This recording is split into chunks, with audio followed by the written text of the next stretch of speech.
ஓம் நம சிவாய.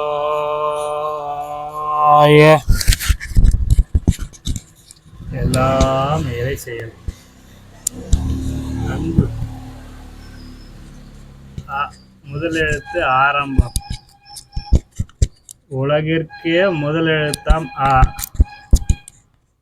அந்த முதலெழுத்தில் தொடங்கும் அன்பு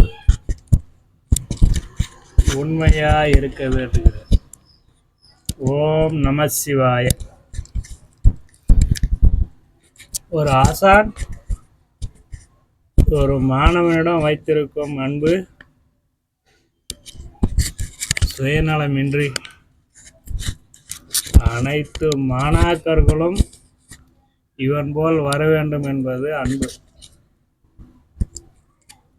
அந்த அன்பை தூய்மையாக இருக்கும்போது அவர் சொல்லிக் கொடுக்கும் பாடங்கள் அனைத்து மாணவர்களுக்கும் இயல்பாய் சென்று சேரும்.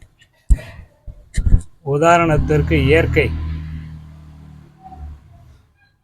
காலையில் தோன்றும்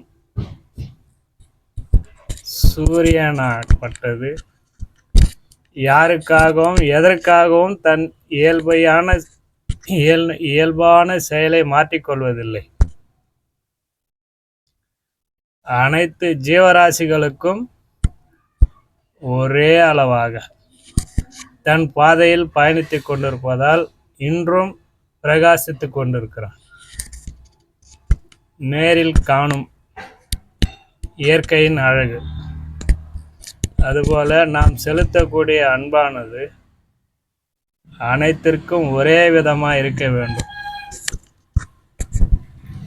அதற்கு அன்னையாகப்பட்டவள் தன் பிள்ளைகளிடம் செலுத்தும் அன்பு மிக முக்கியமானது. பூமி தாய் அனைத்து குழந்தைகளையும் ஒரே எண்ணத்தில் தான் பார்ப்பாள்.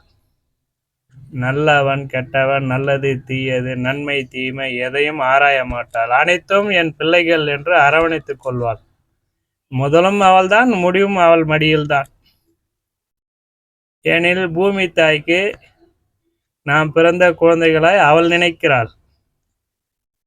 அதுபோல தனியாக ஒரு தாயினும் குழந்தைகளை அத்தாயானவள் இறைவன் நிழலாய், இறை நிழலாய் அவள் மூச்சு அடங்கும் வரை தன் பிள்ளைகள் எந்த நிலையில் இருந்தாலும் அரவணைத்துக் கொள்வாள். அதுதான் உண்மையான அன்பு. தந்தையோட அன்பு எப்படி இருக்கும் என்றால், தான் வளர்த்த பிள்ளை, தன்னால் உருவான பிள்ளைகளும் தான் வளர்த்த பிள்ளைகளும் என்றும் தன்னை விட உயர்வான இடத்தில் இருக்கும் என்ற நன்மையில் நிழலாய் பின்தொடர்வார் எந்த நிலைமையிலும். இது தந்தையோட அன்பு. இது ரெண்டும் தான் உலகில் உண்மையானது.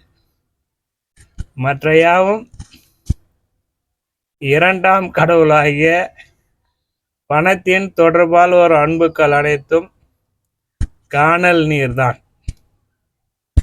இந்த காணல் நீருக்கு அடிமையான மக்களிடம் அன்பை எதிர்பார்க்க முடியாது.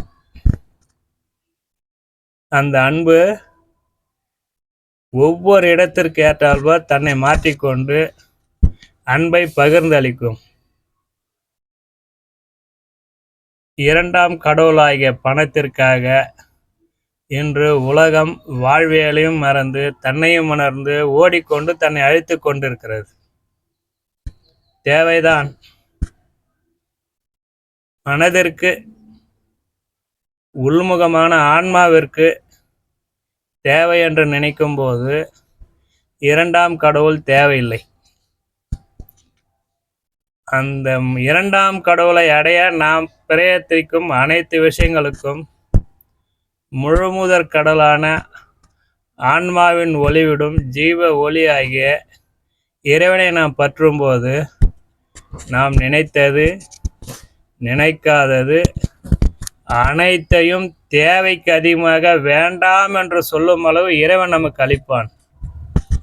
இதை கற்றுணர்ந்த வல்லுனர்கள் இறைவனை சரணாகதி அடைந்தால் இதெல்லாம் தூஸ் என்று நினைத்து பயணித்தவர்கள் அன்பாய் அரவணைக்கப்பட்டு ஆண்டவனால் அரவணைக்கப்பட்டு அனைத்து இன்பங்களையும் துன்பங்களையும் நடுநிலையாய் நின்று தன்னையும் உயர்த்தி தன் இனத்தையும் உணர்த்தி சமுதாயத்துக்காக தன்னையும் அர்ப்பணித்து இன்றளவும் பேசு பொருளாகிற ஒரு சிலர் மட்டுமே அந்நிலையை எய்தவில்லை என்றாலும் தனி மனிதன் தன் ஒழுக்கத்தில் இருந்து தன்னை உயர்த்தி தன்னை சார்ந்தவர்களுக்கும் அன்பாய் இருந்து அனைத்துவர்களையும் அன்பாய் நேசித்து அரவணைக்க எல்லாம் வல்ல எம்பெருமான் ஈசன் துணை புரிவான் என்று இந்த மாலை பொழுதில் கேட்டுக்கொள்கிறேன். ஓம் நம சிவாய.